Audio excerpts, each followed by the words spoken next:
Une traite entièrement automatisée.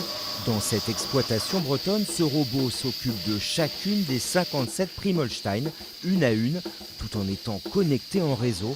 Une technologie de pointe qui a transformé la vie de ces éleveurs. J'ai plus la contrainte de venir le matin à 5h30 pour faire la traite. Je peux venir même si ça me chante à 10h. J'ai la main sur le robot avec les smartphones ou la tablette de la maison. Je regarde s'il y a besoin de moi ou pas. Avec des problèmes à l'épaule et ses 4 enfants, Anne-Marie ne pouvait plus traire elle-même.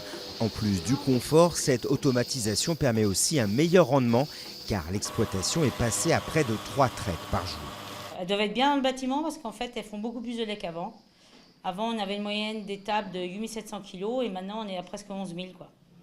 La réfection high-tech de leur exploitation a quand même coûté 380 000 € car ils ont aussi investi dans ce second robot qui sert à repousser les fourrages que les vaches ne cessent d'éloigner avec leur museau. Mais le couple espère un rapide retour sur investissement. On ne sait pas après quota, après 2015, ce qui va se passer. Si on a 100 000 ou 200 000 litres de lait à en faire à plus, ça ne sera pas un problème, quoi. À une vingtaine de kilomètres de là, une autre exploitation a aussi succombé à la robotisation. Cette sorte de soucoupe géante fait la navette entre le hangar où elle puise le fourrage et l'étable où elle le disperse.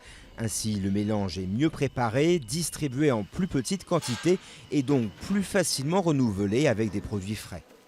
En quotidien, ça a changé les heures d'astreinte parce qu'habituellement, il me fallait entre 1 heure et 1 heure et demie pour alimenter mes animaux tous les jours. Aujourd'hui, ça me prend que, admettons, on va dire 5 minutes.